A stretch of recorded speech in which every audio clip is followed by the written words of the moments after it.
Well, welcome, Priyanka. It took a couple of requests, but finally it happened. We made it happen to the Leaders Who Care series. It's great to have you here. Thanks for having me, Mark. We're just joking, saying it takes a Zoom call to get people that are a half an hour away from each other to come together, but we did it.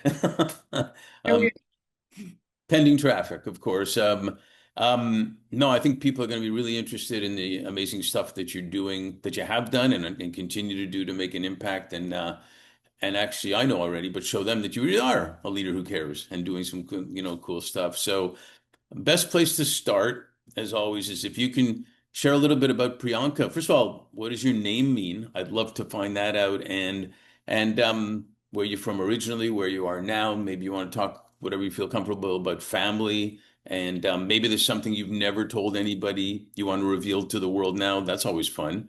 Um, so share.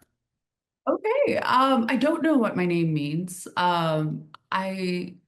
I think it's a relatively common name in India. I'm Indian. I was born in India. I left India rather early in life. I went to boarding school in Europe for most of my early education. Catholic boarding school in Europe for my early education.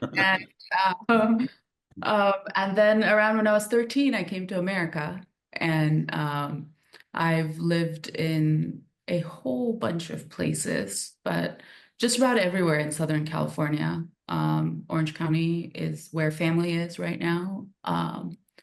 I have quite a bit of family in the East Coast, but I love Los Angeles. I love everything about it. I love the good, bad, and the ugly of Los Angeles. I embrace it all. So that's the main kind of hometown, so to speak, like the place I know best.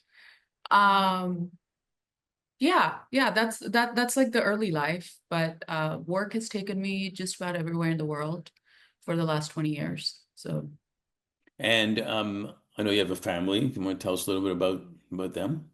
family, family, I'm South Indian. I have a few Japanese family members, so we're a mixed tribe.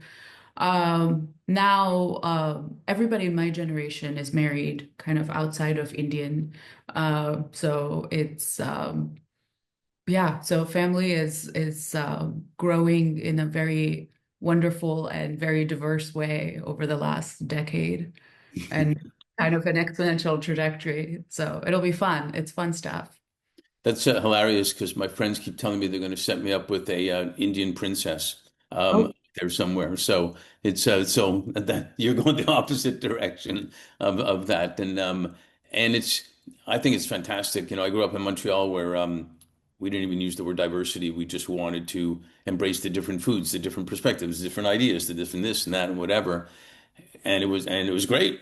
It was super fun. So, and I think it's great for young people and kids to see that too, obviously. So good for you on that regard. Now I know you talked about school. You went to, I believe also you went to UCLA, right? And got economics and math that you studied. After that, a little bit you did Harvard and Stanford, some really advanced studies. But after UCLA, what were you envisioning for yourself? I was just going to be a management consultant. That was the plan. I was going to go up that ladder, become a managing director, have like a team, like a little M&A Deloitte team, and that looked like it was just all within grasp and a possibility. Um, and I was with Deloitte. We kind of talked about this the first time that we spoke because you were there too. I was. Yeah, I was in El Segundo. Where were you? Well, I was in Montreal and Toronto. Oh, okay. Yeah. Okay. So I mostly worked on like automation. I was the person that kind of fixed kind of operational problems with technology, so to speak.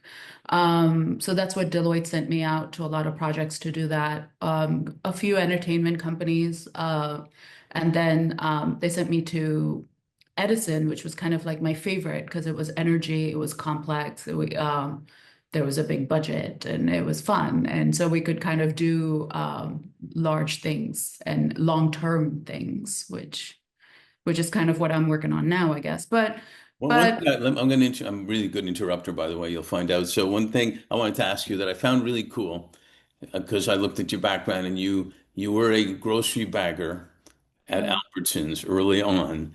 And the only reason I bring it up is we used to have more young people, including me, had get summer jobs like that and to raise money and do stuff. And I find it's not as prevalent anymore. Maybe there's some interns and whatnot, but and I like the way you say you were a popcorn girl and a cleanup crew at the cinema also.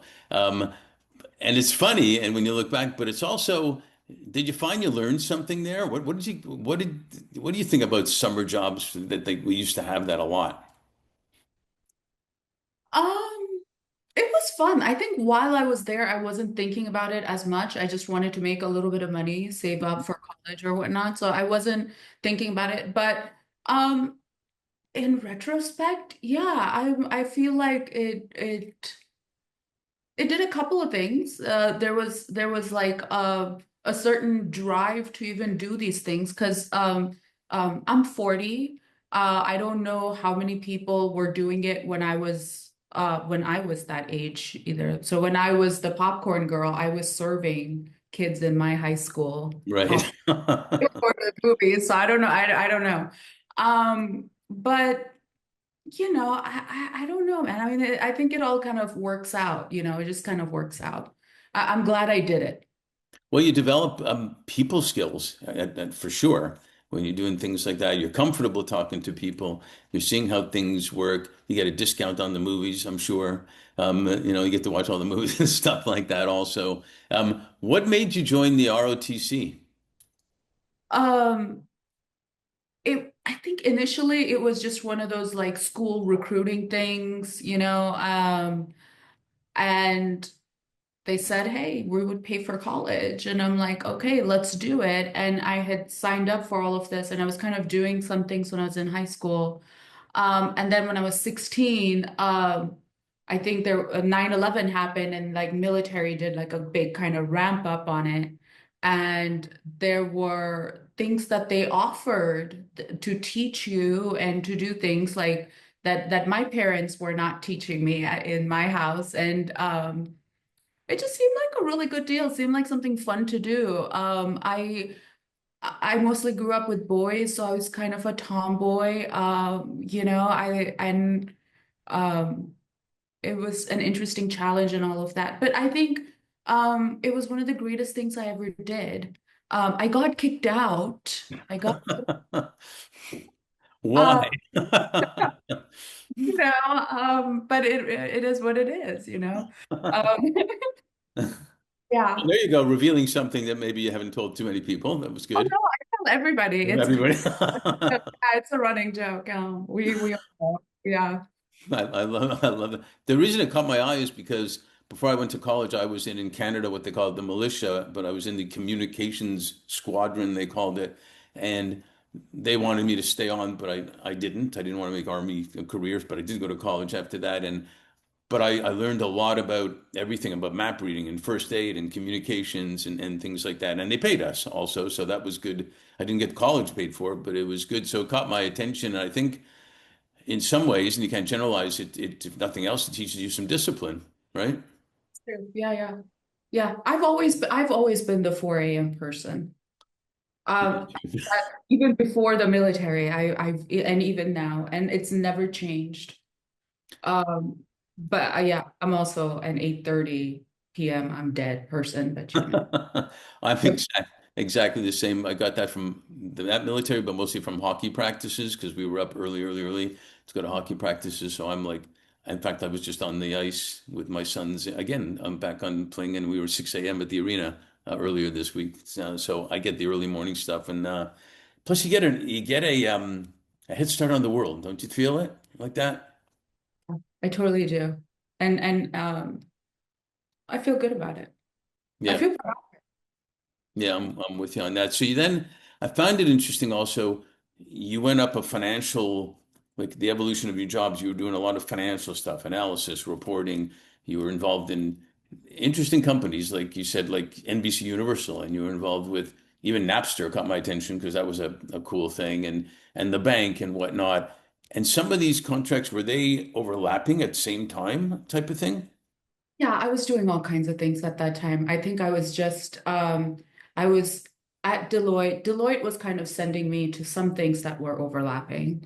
And then there were projects that I was doing on my own. I think the whole time I was there, I was always involved in some sort of startup. And there weren't so many ways for them to find out back then. Now I think that they're pretty diligent about it. I tried to pull some stuff like that about like 7 years ago and got caught pretty quickly. So I think those things are rapidly changing. But like back that, like I want to say like um early 2000s, like 2003 to about 2012, you could do stuff like that. You could do stuff like that. So I was hustling, man. It was before I had kids and everything. I was just kind of hustling. I was out there. Yeah.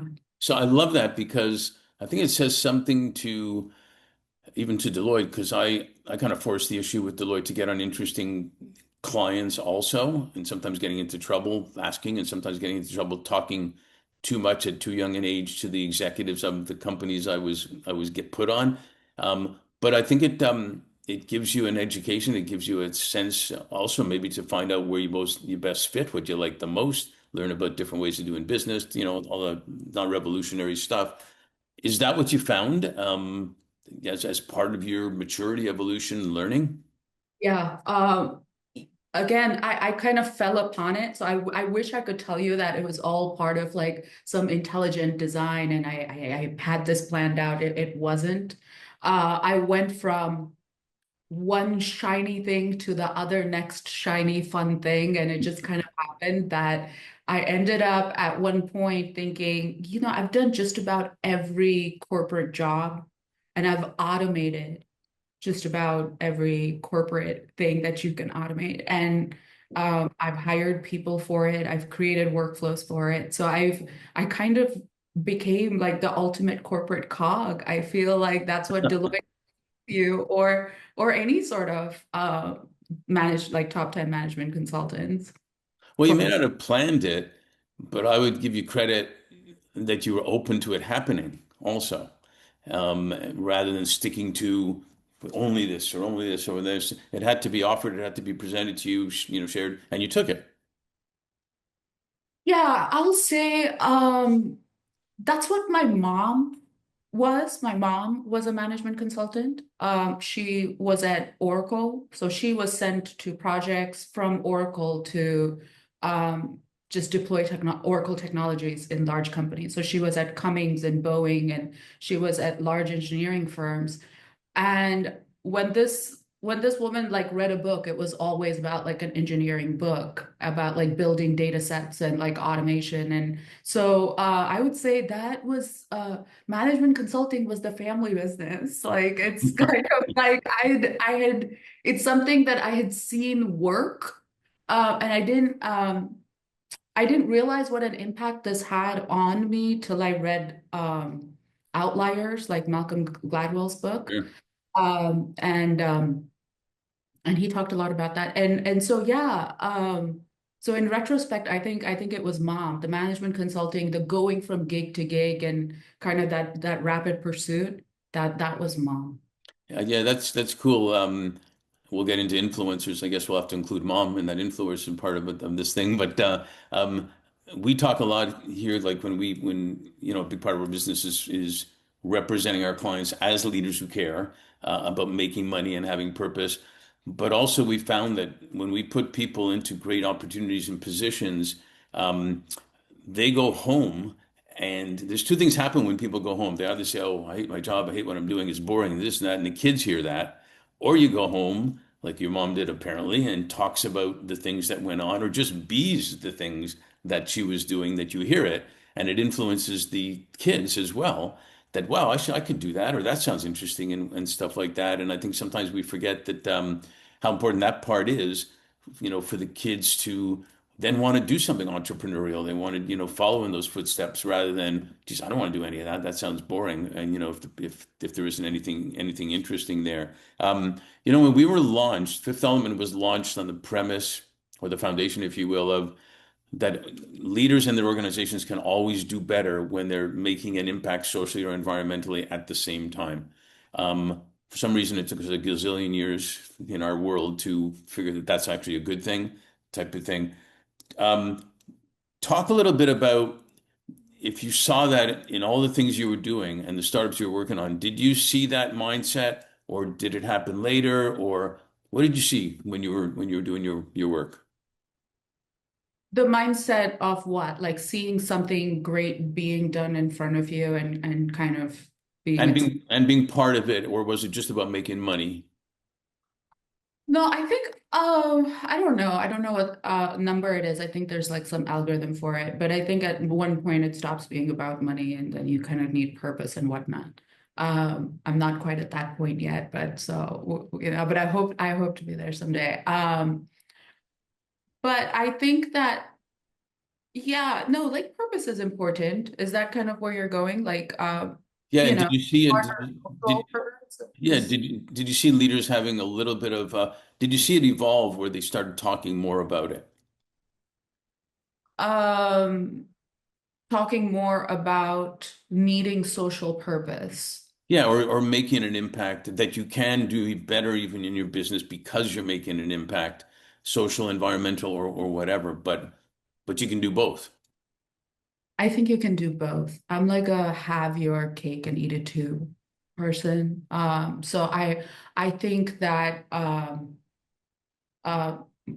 your profit margins and your money is just like a measurement of your business doing well. And that's kind of just what it is.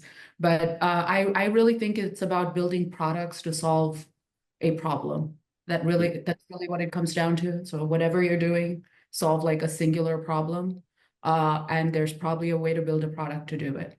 Um, that's all. That's really what it was. Which is Um, yeah, I'm a big product person. Yeah. well, with respect to product, then. You went all the things that you evolved into.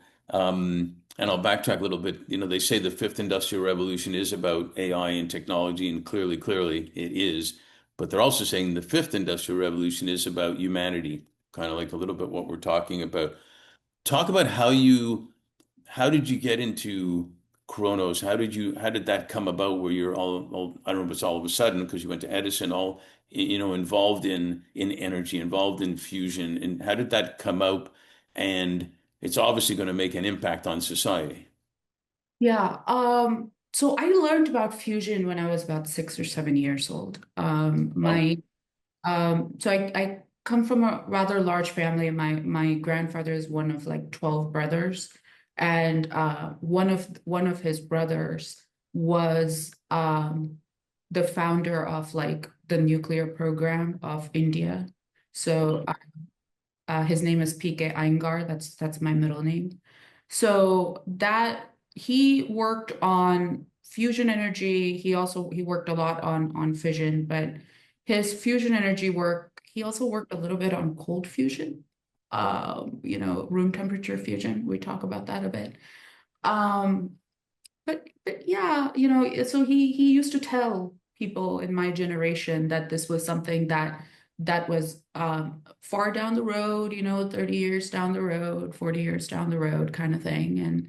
And so it was always in the background. So I was always kind of curious about the subject. I never pursued it. Um, and then I sold my second company in 2014.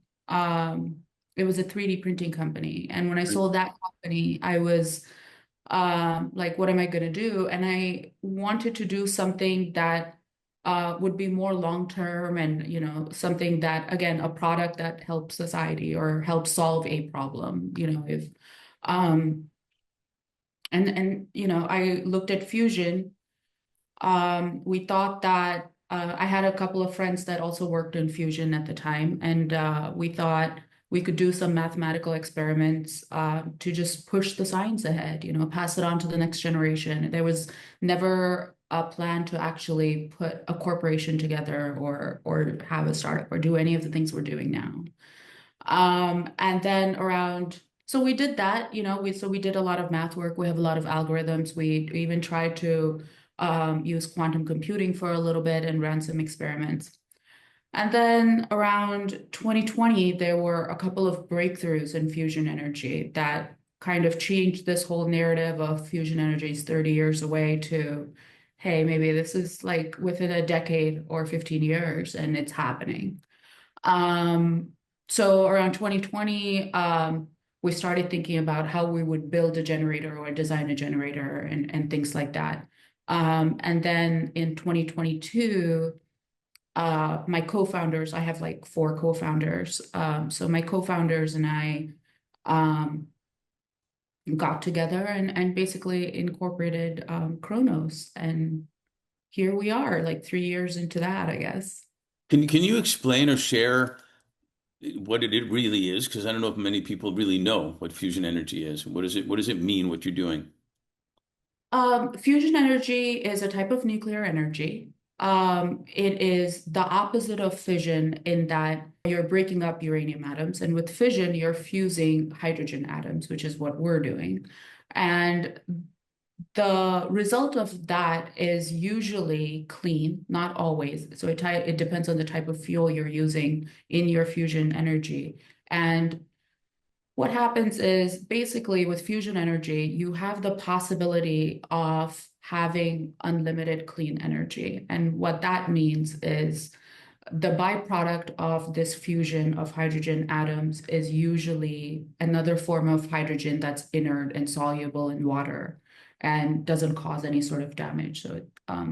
Yeah. So it kind of depends on the type of fusion energy generator you're building. So there are about I want to say about 20 fusion energy companies out there right now pursuing fusion energy in terms of building the technology. And about 10 of those, I would say the technology is about 30 years away, like especially laser fusion or inertial confinement and muon catalyzed fusion. So there are a few ideas out there and companies that are working on those. Great technology, would love to, live long enough to see it all happen, but it's not within the decade. There are about 5 to 6 companies now that are within like this race of like let's have first fusion. And I would say maybe we're like about fourth, fifth, sixth, in that category is where we are right now. And the first company should have a fusion energy generator working in about 2 years. Wow. And what that means is energy that's actually put out that is harnessed and plugged into something. And in this case, it'll probably be a data center. And then the second company just signed a contract with Microsoft to plug into a data center also around 2029. So we're in this timeline. Our generator at Kronos, we would be coming on in 2032. That's our timeline. It's coming pretty fast, 2030, 2032. It's amazing. I know data centers and even I remember Bitcoin and things of that nature takes a ton of energy, so that makes sense that would be the thing. And I think it's yeah, it's fantastic how much is changing in that whole world. And I don't think that most people really understand where it's going and types of thing. That's why it was great to hear you explain it. Um, and does it take a lot of capital to make this happen? Yes, but not as much capital as fission. And our timelines are faster as well. So, for example, we at Kronos, we could have a generator up and running for under 3 billion in 5 years right now. But I Hmm. think by the time we hit our third generator in around 2034, 2036, we could be at every 3 years, we could put out a generator. And in terms of like energy output, um, in terms of physics, it's possible for fusion to have 4 times the energy output of fission. It hasn't happened yet. That's all experimental. But we could definitely put out 2 times by 2036, and a shorter timeline. So, and cleaner. So I think that uh, there are a lot of folks out there like me kind of propagating it, putting the word out there. Yeah. And, I and more yeah, than capital. I think it's social acceptance and social understanding because the word nuclear is scary. But Right. in capital, we've reached a point where, a kilowatt of energy has never been more precious. And so there's every sort of bipartisan and multi bilateral approaches to have as much energy as possible. And nuclear is the only way to feed all of this. And we're hoping we're the type of nuclear. Yeah, we'll Is, see. is there a last question on this? Because in LA, they say we should leave them wanting more so we can do a sequel. I mean, that's what we do in LA, right? And stuff. So, is there a race, US, China, others in this arena? Yeah, yeah, totally. China, of course. So we have yeah, so I think the Europeans are doing pretty well. There are about two generators being built out there. France has taken the lead on all of this, being the nuclear nation that they are. Mhm. So here in France has done fantastic work. We're not so bad in America. Most of the fusion energy companies in the world are in America. Our government supports us, our DOE supports us. And the DOE has a decadal plan for nuclear for fusion commercialization. And so yeah, the timelines of what the government wants and what we're doing in terms of private industry all lines up. Yeah. Great to hear. Great to hear. We need to have more short, medium, and long-term plans, not just bad decisions on very, very, very short-term stuff. You know, um, last question, and it's a little of everything. In 2021, one of my clients told me about 2020, which was the pandemic year. He said, that was the year that flew by slowly, and it kind of made sense. And I think we still feel like it was yesterday and also years ago at the same time. Um, with everything that's happened, and now we're already in the last half of 2025, what can you say you're most grateful for and what you're most hopeful for? Um, I'm grateful for since 2020, since the pandemic, what am I grateful for? Well, it doesn't have to be since, but what are you most grateful with everything that's happened over the last several years and still happening? Is it weird to say dogs? No, I love dogs. I'm grateful for dogs. You have Yeah, dogs? yeah, I will always have a dog. I I love that. have one like 4 feet away. Oh, nice. We should say hello. Dogs are good. Dogs they give the most love of anybody, anything out there. So it is that opposite of weird to say grateful for dogs. And what are you most hopeful for? Proud. I'm hopeful for technology. I'm excited about AI. I'm excited about quantum computing. I'm excited about going to space and all of it. All of it. I'm an optimistic fool. I would ferociously disagree with that, but I understand what you're saying. That you're, but I'm grateful to have a new friend. That's one of the big things right here, which is great, and also that you are a leader who cares. And I think that's one thing I'm hopeful for too, is yourself and others like you are looking at the positives of AI and things like that and what can happen. Um, and I love the fact that you said dogs because they're awesome. And they're the best friends ever. So thanks for being on the Leader Who Cares series. Thank you for having me, Mark.